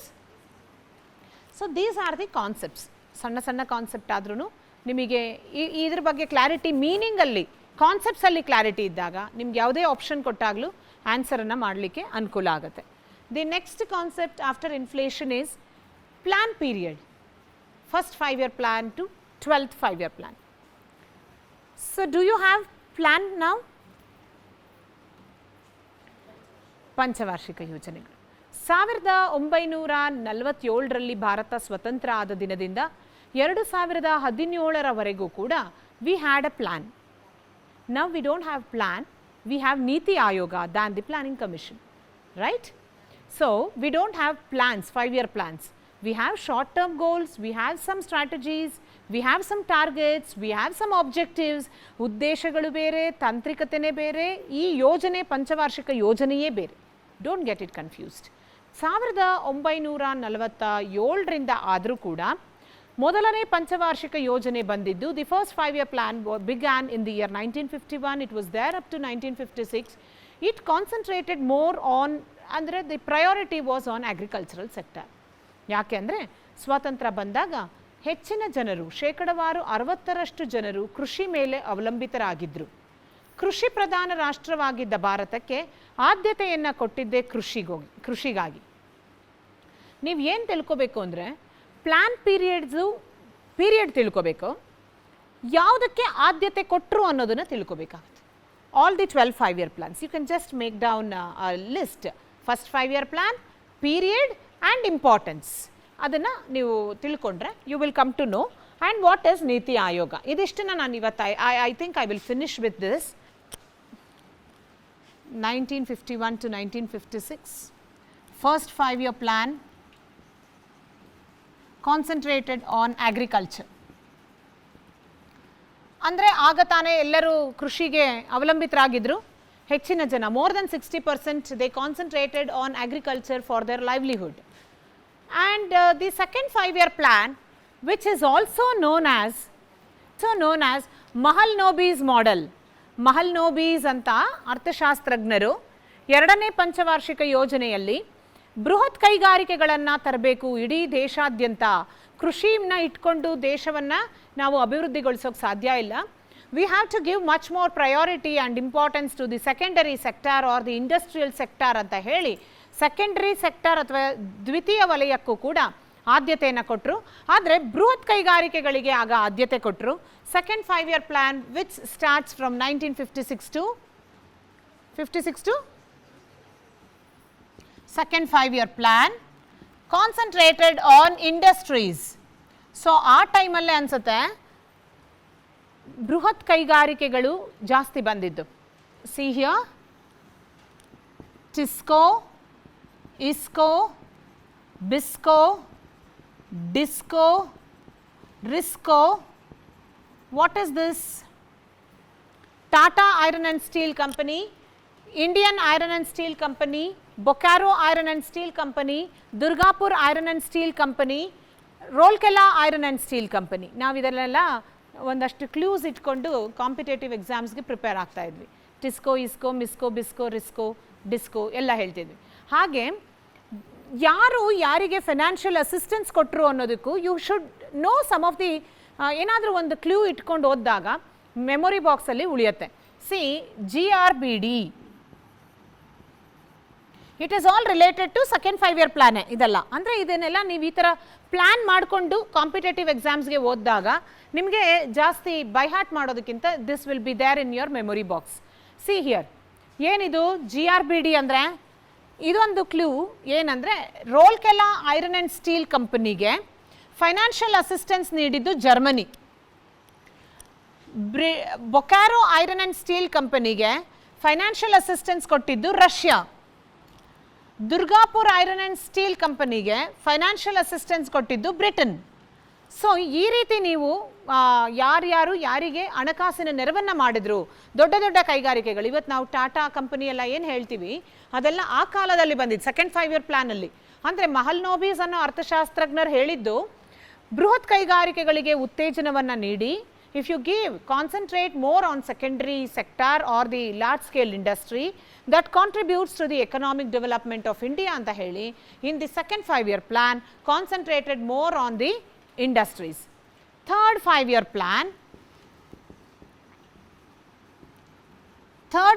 plan, actually the plan period of third 5-year plan is 61 to 66 is the third 5-year plan. Here again they concentrated more on agriculture and irrigation. ಮೊದಲ ಕೃಷಿಗೆ ಆದ್ಯತೆ ಕೊಟ್ಟರು, ಆದರೆ ಹಲವಾರು ಭೂಪ್ರದೇಶ, ಶೇಕಡವಾರು 60ರಷ್ಟು ಭೂಪ್ರದೇಶ they were dependent on monsoon. Monsoon ಅಂದರೆ you know that it is gambling with monsoon ಅನ್ನೋ ರೀತಿಯಲ್ಲಿ ನಮ್ಮಲ್ಲಿ ಹೇಳ್ತೀವಿ. ಒಂದು ಸಲ ಅತಿವೃಷ್ಟಿ, ಮತ್ತೊಂದು ಬಾರಿ ಅನಾವೃಷ್ಟಿ ಆಗುವಂಥದ್ದಿರುತ್ತೆ.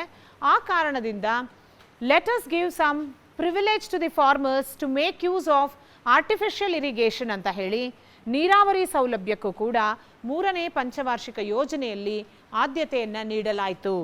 What happens in 1966?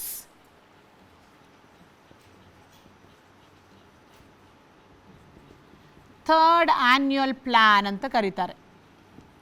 66 3 ವರ್ಷಗಳಲ್ಲಿ ಯುದ್ಧ ಆಗಿರುತ್ತೆ. 61ನಲ್ಲಿ ಇಂಡೋ ಬಾಂಗ್ಲಾದೇಶ್ ಯುದ್ಧ, ಇಂಡೋ ಚೈನಾ ಯುದ್ಧ ಮತ್ತು ತೈಲದ ಅಭಾವ ಪ್ರಪಂಚಾದ್ಯಂತ, ಭಾರತದಲ್ಲಿ ಆಹಾರದ ಕೊರತೆ, there was shortage of food.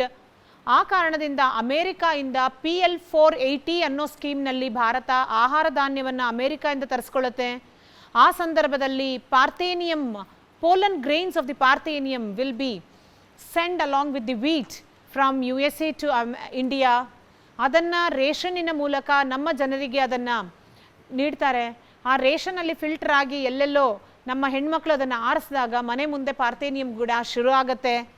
ಅದರಿಂದ ಈ ಪೋಲನ್ ಗ್ರೈನ್ಸಿಂದ ಆದಂಥ ಹಲವಾರು ಸ್ಕಿನ್ ಡಿಸೀಸ್ಗಳಾಗಿರ್ಬೋದು, ಅಥವಾ ಆ ಕಾರಣದಿಂದಲೇ ಕಾಂಗ್ರೆಸ್ ಸರ್ಕಾರ ಅಸ್ತಿತ್ವದಲ್ಲಿತ್ತು. ಅದನ್ನು ಕಾಂಗ್ರೆಸ್ ಗಿಡ ಅನ್ನುವಂಥದ್ದು ಕೂಡ ಗ್ರಾಮೀಣ ಭಾಗದಲ್ಲಿ ಕರೀತಾರೆ, ಕೇಳಿರ್ಬೋದು. Parthenium plants are called as Congress plant in rural areas, mainly because it penetrated India, this pollen grain, in the year 1966 under PL 480 project of taking the food grains, especially the wheat, from foreign countries. So ಈ ಎಲ್ಲ ನಿಟ್ಟಲ್ಲಿ ಇದು ಈ ಒಂದು ಸಮಸ್ಯೆ ಆಗಿದ್ದು ಖಂಡಿತವಾಗ್ಲೂ ಹೌದು. ಇದನ್ನು ಥರ್ಡ್ ಪ್ಲ್ಯಾನಲ್ಲಿ ಈ ರೀತಿ ಆಗಿದ್ದರಿಂದ ದೇಶದ ಉಪಪ್ರಧಾನಿಯಾಗಿದ್ದಂಥ ಬಾಬು ಜಗಜೀವನ್ ರಾಮ್ರವರು ಭಾರತದಲ್ಲೇ ಒಂದು ಹಸಿರು ಕ್ರಾಂತಿಯನ್ನು ನಾವು ತಲುಪಬೇಕು ಅಂತ ಹೇಳಿ ಒಂದು ಯೋಜನೆಯನ್ನು ಮಾಡ್ತಾರೆ. He was called as the father of green revolution, doctor Babu Jagjivan Ram ಅವರನ್ನು. So then India, with all utilization of fertilizers, pesticides and technology, using of tractors and all this, in 1966 it attained green revolution. ಹಸಿರು ಕ್ರಾಂತಿಯನ್ನು ಭಾರತ ಕೂಡ ತಂತ್ರಜ್ಞಾನವನ್ನು ಬಳಸಿಕೊಂಡು 1966ರಲ್ಲಿ ಹಸಿರು ಕ್ರಾಂತಿಯನ್ನು ತಲುಪುತ್ತೆ. ಆದರೆ ಈ ಹಸಿರು ಕ್ರಾಂತಿ ಕೇವಲ ಉತ್ತರ ಭಾಗದಲ್ಲಿ ಮಾತ್ರ, ಅದರಲ್ಲೂ ಉತ್ತರ ಪ್ರದೇಶ್, ಪಂಜಾಬ್, ಹರಿಯಾಣದಲ್ಲಿ ಮಾತ್ರ ಸಾಧನೆಯನ್ನು ಮಾಡಿದ್ದು ಅಂತ ಟೀಕೆಗೂ ಕೂಡ ಗುರಿಯಾಗತ್ತೆ. ಅಷ್ಟೇ ಅಲ್ಲ, ಇದು ಕೇವಲ ಗೋಧಿ ಬೆಳೆಯಲ್ಲಿ ಮಾತ್ರ ಗಣನೀಯವಾದಂಥ ಸಾಧನೆಯನ್ನು ಮಾಡ್ತು. ಮಿಕ್ಯಾವುದೇ ಒಂದು ಕ್ರಾಪ್ನಲ್ಲಿ it was not possible to bring achievement in any other crops rather than wheat ಅನ್ನೋದಕ್ಕೂ ಕೂಡ ಇಟ್ ಹಸ್ ಬೀನ್ ಕ್ರಿಟಿಸೈಸ್ಡ್. ಆ ರೀತಿ ಇದು ಟೀಕೆಗೆ ಗುರಿಯಾಗಿದೆ. ಇದು ಕೇವಲ ಉತ್ತರ ಭಾಗದಲ್ಲಿ ಮಾತ್ರ ಸಾಧನೆಯನ್ನು ಮಾಡಿ, ಕೇವಲ ಗೋಧಿಯ ಬೆಳೆಯಲ್ಲಿ ಮಾತ್ರ ಸಾಧನೆಯನ್ನು ಮಾಡಲಾಯಿತು ಅಂತ it has been criticised by the experts. ಆದರೂ ಕೂಡ ಆ ಒಂದು ಗೋಧಿಯಲ್ಲಿ ನಾವು ಸ್ವಾವಲಂಬಿಗಳಾಗಿ ಬೇರೆ ದೇಶಕ್ಕೂ ಕೂಡ ರಫ್ತು ಮಾಡುವಂಥ ಪ್ರಮಾಣಕ್ಕೆ ಭಾರತ ತಲುಪಿದ್ದು 1966ಅಲ್ಲಿ. ಇದು ಥರ್ಡ್ ಆನ್ಯುಯಲ್ ಪ್ಲ್ಯಾನ್ ಪೀರಿಯಡಲ್ಲಿ ಆದ ಬೆಳವಣಿಗೆ. ಇವತ್ತು ನಾವು ಹಸಿರು ಕ್ರಾಂತಿಯನ್ನು ಮಾತ್ರ ಮಾತಾಡೋದಿಲ್ಲ, we speak in terms of ಹಳದಿ ಕ್ರಾಂತಿ, ನೀಲಿ ಕ್ರಾಂತಿ, ಶ್ವೇತ ಕ್ರಾಂತಿ, ಕಪ್ಪು ಕ್ರಾಂತಿ, ಗುಲಾಬಿ ಕ್ರಾಂತಿ. So we give some color names for the revolutions. Not only we have achieved green revolution, we have achieved white, blue, yellow and pink as well as the black revolutions. So ಅದರಲ್ಲಿ ತುಂಬ ಹೆಸರು ಮಾಡಿರೋದು ಹಳದಿ ಕ್ರಾಂತಿ, ಶ್ವೇತ ಕ್ರಾಂತಿ, ಹಸಿರು ಕ್ರಾಂತಿ, so ನೀಲಿ ಕ್ರಾಂತಿ ಕೂಡ. ಸೊ ಇದಿಷ್ಟನ್ನು ಹೇಳ್ತಾ 4ನೇ ಪಂಚವಾರ್ಷಿಕ ಯೋಜನೆ, that is the plan period between 1969 to 74. Fourth annual plan period, sorry, fourth 5-year plan. For what they gave importance? Idanna, ee fourth plan anna, it is also called as Gadgil plan. See, I told you second plan is also called as Mahalanobis model, Mahalanobis plan. The fourth plan is also known as Gadgil plan. Gadgil is an economist who tries to give some of the recommendations during this particular plan period to bring or to improve the growth rate of the economy. ಮೊದಲ ಬಾರಿಗೆ ಬೆಳವಣಿಗೆಯ ದರವನ್ನು ವೃದ್ಧಿಸೋದಕ್ಕೆ ಒಂದಷ್ಟು ನೀತಿಯನ್ನು ಶಿಫಾರಸನ್ನು ಕೊಟ್ಟಂಥ ಗ್ಯಾಡ್ಗಿಲ್, ಆದ್ದರಿಂದ 4ನೇ ಪಂಚವಾರ್ಷಿಕ ಯೋಜನೆಗೆ ಗ್ಯಾಡ್ಗಿಲ್ ಪ್ಲಾನ್ ಅಂತಲೇ ಹೆಸರಿಸಲಾಗಿದೆ. ಸೊ ಅಲ್ಲಿ ಆದ್ಯತೆ ಕೊಟ್ಟಿದ್ದು, they gave much more importance to bring stability in the economy. ಯಾಕೆಂದರೆ ಯುದ್ಧ ಆಗಿತ್ತು, ಹಸಿರು ಕ್ರಾಂತಿಯ ಒಂದು ಟೀಕೆಗಳಿಗೆ ಒಳಗಾಗಿತ್ತು. They wanted to bring stability first. ಆಮೇಲೆ ಈಗ ಕೈಗಾರಿಕೆ ಒಂದು ಕಡೆ ಮುಂದುವರಿತಿದೆ, ಕೃಷಿ ಒಂದು ಕಡೆ ಮುಂದುವರಿತಿದೆ, ನೀರಾವರಿ ಸೌಲಭ್ಯ ಇದೆ. ಈಗ ಅವರಿಗೆ ಬೇಕಾಗಿರೋದೇನಪ್ಪ ಅಂತಂದರೆ to bring economic stability. In the fourth plan they thought of bringing it. And the fifth 5-year plan, it was between 1974 to 1977. Fifth 5-year plan. 5ನೇ ಪಂಚವಾರ್ಷಿಕ ಯೋಜನೆಯಲ್ಲಿ, you all know, they gave importance to provide basic amenities to the public. ಮೂಲಭೂತ ಸೌಕರ್ಯಗಳನ್ನು ಎಲ್ಲ ಜನರಿಗೂ ತಲುಪಿಸಬೇಕು ಅನ್ನೋದು. ಗರೀಬಿ ಹಟಾವ್, to remove, eradicate poverty. Garibi Hataao, to remove the poverty, was the slogan of this plan period. Garibi Hataao or poverty eradication. And the 6th 5-year plan period is between 1980, once again there was 1 year of gap, there will be 1 year of gap. 1979 ಅಲ್ಲಿ ಪ್ರಥಮ ಬಾರಿಗೆ ಕೇಂದ್ರದಲ್ಲಿ ಸರ್ಕಾರ ಬೇರೆ ಸರ್ಕಾರ ಆಗ್ತದೆ, ಜನತಾ ಸರ್ಕಾರ ಬರ್ತದೆ. ಸೊ ಜನತಾ ಸರ್ಕಾರ will come into existence in 1979 and there will be a gap of 1 year, and the 6th plan period starts in the year 1980 to 85 when Rajiv Gandhi was the Prime Minister. So 6th 5-year plan, which gave importance once again to the industrial development. Again ಇಲ್ಲಿ industrial ಡೆವಲಪ್ಮೆಂಟಿಗೆ ಆದ್ಯತೆ ಕೊಡ್ತಾರೆ. ನಾವಾಗಲೇ ಇಡೀ ಪ್ರಪಂಚದಲ್ಲಿ ಬದಲಾವಣೆಗಳು ಆಗ್ತಾ ಇತ್ತು. ಏನಂತ, ಎಲ್ಲ ಗ್ಲೋಬಲೈಸೇಷನ್ ಮಾತು, ಎಲ್ಲ ಬೇರೆ ಬೇರೆ ರಾಷ್ಟ್ರಕ್ಕೆ ಹೋಗಬೇಕು, ಎಲ್ಲ ತೆರೆದ ಮುಕ್ತ ವ್ಯವಸ್ಥೆ ಮಾಡಬೇಕು ಅಂತ. ಭಾರತದಲ್ಲಿ ಅವತ್ತು ರಾಜೀವ್ ಗಾಂಧಿ ಅವರು ಪ್ರಧಾನಮಂತ್ರಿ ಆಗಿರ್ತಾರೆ. 80ರಿಂದ 85 ಕೈಗಾರಿಕಾ ಅಭಿವೃದ್ಧಿಗೆ ಆದ್ಯತೆಯನ್ನು ಕೊಡ್ತಾರೆ. ಯಾಕೆ ಹೇಳಿದೆ ಅಂದರೆ 1990ಯಲ್ಲಿ ಭಾರತ 1991ನಲ್ಲಿ India opened up its economy to the world. Liberalisation, privatisation, globalisation, ಜಾಗತೀಕರಣ, ಖಾಸಗೀಕರಣ ಮತ್ತು ಉದಾರೀಕರಣ ಅನ್ನೋ ಹೆಸರಲ್ಲಿ ಒಂದು ಹೊಸ ಆರ್ಥಿಕ ನೀತಿಯನ್ನು ಭಾರತ ಒಪ್ಕೊಳ್ಳುತ್ತೆ. 1991ರಲ್ಲಿ PV ನರಸಿಂಹರಾವ್ ಅವರು ಪ್ರಧಾನಮಂತ್ರಿ, ಮನಮೋಹನ್ ಸಿಂಗ್ ರವರು ಅವತ್ತು ಹಣಕಾಸಿನ ಸಚಿವರಾಗಿರ್ತಾರೆ ಕೇಂದ್ರದಲ್ಲಿ. ಸೊ ಆದರೆ ಇದು 6th 5-year plan. Let me speak about the 7th 5-year plan, which will going to begin in the year 1985 to 1990. 1985 to 1990, 7th 5-year plan. Once again, this plan period, it will concentrate on the development of the private sector. ಖಾಸಗಿ ವಲಯಕ್ಕೆ ಆದ್ಯತೆ ಕೊಡುತ್ತೆ. ನಾನು ಆಗಲೇ ಹೇಳಿಬಿಟ್ಟೆ, 91ನಲ್ಲಿ ಅವರು ಖಾಸಗೀಕರಣ, ಉದಾರೀಕರಣ, ಜಾಗತೀಕರಣಕ್ಕೆ ಹೋಗ್ತಾರೆ ಅಂದಾಗ ಈ ಪ್ಲಾನ್ ಪೀರಿಯಡಲ್ಲೇ, ಹಿಂದಿನ ಪ್ಲಾನಲ್ಲೇ they have concentrated for the development of privatisation. ಖಾಸಗಿ ವಲಯಕ್ಕೆ ಆದ್ಯತೆಯನ್ನು ಕೊಟ್ಟರು, ಉತ್ಪಾದನಾ ಘಟಕಗಳನ್ನು ತೆರೀಲಿಕ್ಕೆ ಆದ್ಯತೆ ಕೊಟ್ಟರು. ಇದನ್ನೆಲ್ಲ ಖಾಸಗಿ ವಲಯಕ್ಕೆ ಹೆಚ್ಚು, ಕೈಗಾರಿಕೆಗಳಿಗೆ ಹೆಚ್ಚು ಆದ್ಯತೆಯನ್ನು ನೀಡಲಾಯಿತು ಈ ಯೋಜನೆಯಲ್ಲಿ. ಅಷ್ಟೇ ಅಲ್ಲ, 8ನೇ ಪಂಚವಾರ್ಷಿಕ ಯೋಜನೆ, again there will be gap for 2 years, 1992 to 97. 8th 5-year plan. Why ಅಂದರೆ, see in 1991, as I already told, we accepted ಯಾವುದು, new economic policy, that is liberalization, privatization and globalization. Because of that, in this plan period 92 to 97, in the 8th 5-year plan, they concentrated on modernizing ಅಥವಾ advancing, modernisation ಅಂತಲೇ ಹೇಳ್ಬೋದು, ಕೈಗಾರಿಕೆಗಳನ್ನು ಇಲ್ಲಿ ಅಭಿವೃದ್ಧಿಗೊಳಿಸಿದ್ರು ಈ ಪ್ಲ್ಯಾನಲ್ಲಿ. ಇಲ್ಲಿ ಪ್ರೈವೇಟೈಸೇಷನನ್ನು ಮಾಡಿದ್ರು. ಇಲ್ಲಿ they thought of modernising the industries. ಹಾಗಾಗಿ ಇಂಡಸ್ಟ್ರಿಯಲ್ ಪಾಲಿಸಿ ಅಂತ ಹೇಳಿ ಕೈಗಾರಿಕಾ ನೀತಿ ಅಂತಾನೆ 1991ನಲ್ಲಿ ಒಂದು ತರ್ತಾರೆ. ಅದರಲ್ಲಿ ಏನಂತಂದರೆ ಖಾಸಗಿ ವಲಯಕ್ಕೆ ಹೆಚ್ಚು ಆದ್ಯತೆಯನ್ನು ಕೊಟ್ಟು, ಇನ್ಕ್ಲೂಡಿಂಗ್ ಎಲ್ಲ ವಲಯಕ್ಕೂ ಕೂಡ ಪಾದಾರ್ಪಣೆಯನ್ನು ಮಾಡ್ಬೋದು ಖಾಸಗಿ ವಲಯಗಳು, except civil aviation, except Indian defence ಅಂತ ಹೇಳಿ ಎಲ್ಲ ಉತ್ಪಾದನಾ ಘಟಕವೂ ಕೂಡ ಖಾಸಗಿ ವಲಯ ಎಲ್ಲ ಉತ್ಪಾದನಾ ಘಟಕಗಳಿಗೂ ಕೂಡ ಎಂಟರ್ ಆಗ್ಬೋದು ಅಂತ ಹೇಳಿ ಇಲ್ಲಿ ಅಡ್ವಾನ್ಸನ್ನು ಕೂಡ ಮಾಡಿ modernisation of industries will going to take place in the 8th 5-year plan. And the 9th 5-year plan, which begins in the year 1997 to 2002, this is the 9th 5-year plan. So this plan period 1997 ಇದನ್ನು 9ನೇ ಪಂಚವಾರ್ಷಿಕ ಯೋಜನೆಯಲ್ಲಿ ಈಗ ಕೈಗಾರಿಕೆ ಒಂದು ಕಡೆ ಅಭಿವೃದ್ಧಿ, ಪ್ರೈವೇಟೈಸೇಷನ್ನು, ವಿದೇಶನ ನಾವು ಸ್ವೀಕಾರ ಮಾಡಿ ನಾವು ನಮ್ಮ ದೇಶವನ್ನು ಹೊರದೇಶಕ್ಕೆ ತೆರೆದು ಬಿಡ್ತೀವಿ ಅಂದರು. ಎಲ್ಲ ವಲಯಗಳನ್ನು ಖಾಸಗಿ ವಲಯಕ್ಕೆ ಆದ್ಯತೆ ಕೊಟ್ಟರು. ಕೃಷಿ ಒಂದು ಕಡೆ ಬೆಳವಣಿಗೆ ಆಯಿತು.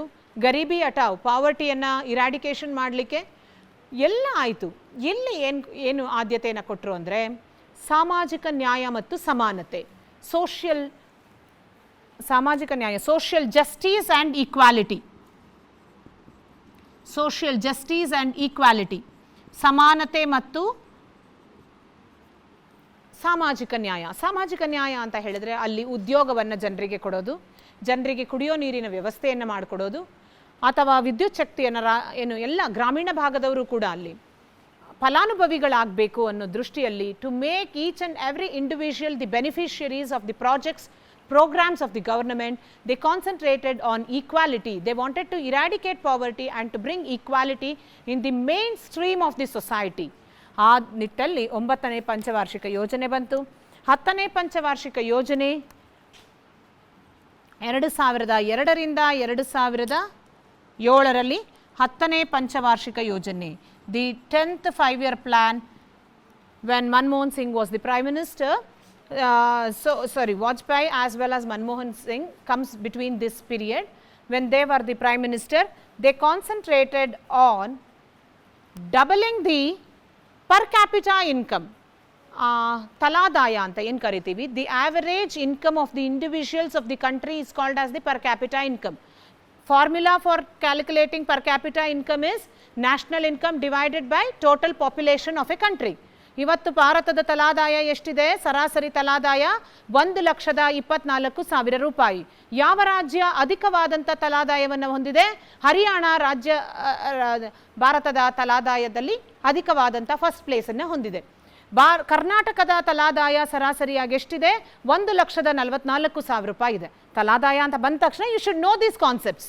ಆ ರೀತಿ ನೀವು ಎಕ್ಸಾಮ್ಸ್ಗೆ ಪ್ರಿಪೇರ್ ಆದರೆ you will come to know how to face the examinations. So ಇದರ ಜೊತೆಯಲ್ಲಿ ಈ ಒಂದು 10ನೇ ಪಂಚವಾರ್ಷಿಕ ಯೋಜನೆಯಲ್ಲಿ they concentrated on doubling the per capita income.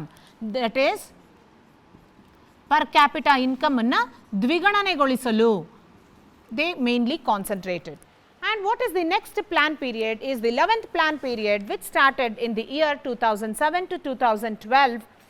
They concentrated on, see here, 2007 to 2012. So 11th plan period anta heli karitivi. This plan period concentrated on fast economic development. ಈಗ ನಾವು ವಿದೇಶದವ್ರ ಜೊತೆ ಕಾಂಪಿಟೇಷನ್ ಅನ್ನು ಎದುರಿಸಬೇಕು. ಖಾಸಗಿ ವಲಯಗಳು ಜಾಸ್ತಿ ಬಂದಿದೆ. ಖಾಸಗಿ ವಲಯ ಅಂದರೆ they give importance to efficiency, productivity, quality. When there is such things, obviously economic development, economic prosperity can be taken place. That is why they concentrated on fast economic development, fast economic growth. ಆರ್ಥಿಕ ಬೆಳವಣಿಗೆಯನ್ನು ದ್ವಿಗಣನೆಗೊಳಿಸಲು ಅಥವಾ ತ್ವರಿತ ಆರ್ಥಿಕ ಪ್ರಗತಿಗೆ ಆದ್ಯತೆಯನ್ನು, ತ್ವರಿತ is fast, rapid ಅಂತ use ಮಾಡಬೇಕು rather than using the fast. Rapid economic growth, ಆರ್ಥಿಕ ಪ್ರಗತಿಯಲ್ಲಿ ತ್ವರಿತ ದರವನ್ನು ವೃದ್ಧಿ ಮಾಡಲು ಈ ಒಂದು ಯೋಜನೆ ಆದ್ಯತೆಯನ್ನು ಮಾಡಲಾಯಿತು. And the last but not the least, that is the 12th 5-year plan, which was 12th 5-year plan, that the period is between 2012 to 17. 12th 5-year plan concentrated on what? ಏನಪ್ಪ ಅಂತ ಹೇಳಿದ್ರೆ inclusive growth rate. Inclusive growth rate ಅಲ್ಲ, inclusive growth. Inclusive ಅಂತಂದ್ರೆ ಏನು? ಒಳಗೊಳ್ಳುವಿಕೆ. Jan Dhan program ಬಂತು. ಯಾರು ಉಳ್ಳವರು ಉಳ್ಳದವರು ಯಾರು ಬೇಡ, ಇಲ್ಲಿ ಎಲ್ಲರೂ ಉಳ್ಳವರಾಗಬೇಕು. ಯಾರು ಮೇನ್ ಸ್ಟ್ರೀಮಿನ ಬಡತನದಲ್ಲಿ ಯಾರು ಇರ್ತಾರೆ ಅವರು ಮುಖ್ಯವಾಹಿನಿಗೆ ಬರಬೇಕು. They have to come to the mainstream. They should become the beneficiaries. ಅವರು ಫಲಾನುಭವಿಗಳಾಗಬೇಕು ಅಂತ ಹೇಳಿ they concentrated on inclusive growth, ಒಳಗೊಳ್ಳುವಿಕೆ, and achieving evergreen revolution, ನಿತ್ಯ ಹಸಿರು ಕ್ರಾಂತಿಯನ್ನು. ಯಾವುದೋ 1 ವರ್ಷ 3 ವರ್ಷ 4 ವರ್ಷ ಅಲ್ಲ, ನಿತ್ಯ ಹಸಿರು ಕ್ರಾಂತಿಯನ್ನು, ಎವರ್ ಗ್ರೀನ್ ರೆವಲ್ಯೂಷನ್. ಸೊ ಈ ಪ್ಲಾನ್ ಪೀರಿಯಡಲ್ಲಿ ಒಂದು ಇನ್ಕ್ಲೂಸಿವ್ ಗ್ರೋತ್, ಮತ್ತೊಂದು ಎವರ್ ಗ್ರೀನ್ ರೆವಲ್ಯೂಷನ್ ತಲುಪಬೇಕು ಅಂತ. ನಾವು after 2017 we do not have the 5-year plan, we have Niti Ayoga for this. What is Niti Ayoga? Kannadada Niti, moral alla. What is Niti Ayoga? National Institution for Transforming India. Adu NITI, National Institution for Transforming India. ಹಾಗಾಗಿ ಇಲ್ಲಿಯ ಒಂದು ಏನಪ್ಪ ಇದರ ಮುಖ್ಯ ಉದ್ದೇಶ ಏನಾಗಿದೆ ಅಂತ ಹೇಳಿದರೆ, ಇದು ಕೂಡ ಭಾರತದ ಒಂದು ಗುರಿಯನ್ನು ಇಟ್ಕೊಂಡು ಅಲ್ಲಿ ಅಭಿವೃದ್ಧಿಯನ್ನು ಸಾಧಿಸಬೇಕು ಅನ್ನೋದು ಇದರ ಗುರಿಯಾಗಿರುತ್ತೆ. ಈ ನೀತಿ ಆಯೋಗದ ಮುಖ್ಯ ಅಂದರೆ ಫಸ್ಟ್ ಉಪಾಧ್ಯಕ್ಷರು ಅಂತ ಏನು ಕರೀತಾರೆ ಅದು ಅರವಿಂದ್ ಪನಗರಿಯಾ ಆಗಿದ್ದರು. ಬಟ್ ಇಲ್ಲಿಯ ಅಧ್ಯಕ್ಷರು ಯಾವಾಗಲೂ ಪ್ರಧಾನಮಂತ್ರಿಯೇ ಆಗಿರ್ತಾರೆ ಈ ಬೋರ್ಡಿಂದು. ಉಪಾಧ್ಯಕ್ಷರು ಮಾತ್ರ ಫಸ್ಟ್ ಒನ್ ಅರವಿಂದ್ ಪನಗರಿಯಾ ಆಗಿದ್ದರು. ಈಗ ನೀತಿ ಆಯೋಗದ ಪ್ರಸ್ತುತ CEO ಯಾರಾಗಿದ್ದಾರೆ ಅಂದರೆ ಅಮಿತಾಬ್ ಕಾಂತ್ ಅನ್ಸುತ್ತೆ. ಈಗ ಪ್ರಸ್ತುತ ನೋಡ್ಕೊಳ್ಳಿ, ಅದು Amitabh Kant as per today ಗೊತ್ತಿಲ್ಲ, ನೀವು ಅದನ್ನೊಂಚೂರು ಕ್ರಾಸ್ ಚೆಕ್ ಮಾಡ್ಕೊಳ್ಳಿ. ಅಮಿತಾಬ್ ಕಾಂತ್. ಇದರ ಬಗ್ಗೆ ಹೇಳೋದಾದರೆ ಈ ನೀತಿ ಆಯೋಗದಲ್ಲಿ ಒಂದು ಮುಖ್ಯ ಉದ್ದೇಶ ಏನು ಅಂತ ಹೇಳಿದರೆ,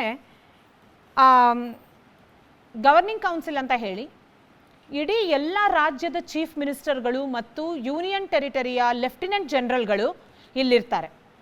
ಅವರ ಸಮಕ್ಷಮದಲ್ಲಿ ನಡೆಯುವಂಥ ಸಭೆಯಲ್ಲಿ ಪ್ರತಿ ರಾಜ್ಯಕ್ಕೆ, ಪ್ರತಿ ಜಿಲ್ಲಾಡಳಿತ ಪ್ರತಿಯೊಂದು ಯೂನಿಯನ್ ಟೆರಿಟರಿ ಏನು ಕರಿತೀರಾ, ಕೇಂದ್ರಾಡಳಿತ ಪ್ರದೇಶಗಳು, ಅಲ್ಲಿಗೆ ಏನು ಬೇಕೋ ಕೂಲಂಕುಷವಾದಂಥ ಮಾಹಿತಿಯನ್ನು ಮತ್ತು ಸಭೆಯಲ್ಲಿ ಒಂದು ಅವರು ವ್ಯಕ್ತಪಡಿಸಲಿಕ್ಕೂ ಕೂಡ ಇಲ್ಲಿ ಅವಕಾಶಗಳು ಇರುತ್ತೆ. Governing council includes the chief ministers and the lieutenant general of all the states as well as the union territories. ಇದರಲ್ಲಿ ಏನು ಅಂತ ಹೇಳಿದ್ರೆ ವಿಶೇಷತೆ ನೀತಿ ಆಯೋಗಕ್ಕೆ ರಫ್ತು ಆಮದು ಸೂಚ್ಯಾಂಕಗಳಾಗಿರ್ಬೋದು, ಅಭಿವೃದ್ಧಿ ಸೂಚ್ಯಾಂಕಗಳಾಗಿರ್ಬೋದು, ಇದನ್ನೆಲ್ಲ ಅಲ್ಲಿ ಹೇಗೆ ಮಾಡಬೇಕು, ಒಂದೊಂದು ರೂಪುರೇಷೆಗಳನ್ನು ಹಾಕೊಳ್ಳೋದಕ್ಕೂ ಕೂಡ ಏನು ಈಗಾಗಲೇ ಯೋಜನಾ ಪಂಚವಾರ್ಷಿಕ ಯೋಜನೆಗಳು ಕೆಲಸ ಮಾಡ್ತಿತ್ತೋ ನೀತಿ ಆಯೋಗ ಅದೇ ದೃಷ್ಟಿಯಲ್ಲಿ ಕೆಲಸ ಮಾಡಿಕೊಂಡು ರಾಜ್ಯಾದ್ಯಂತ ಮತ್ತು ಜಿಲ್ಲಾಡಳಿತದ ನಡುವೆ ಕೇಂದ್ರ ಸರ್ಕಾರಕ್ಕೆ ಒಂದು ಕೊಂಡಿಯಾಗಿ it acts as a bridge between the central government as well as the states as well as the union territories. ಹಾಗಾಗಿ NITI Aayog is also performing in par with that of the planning commission of India.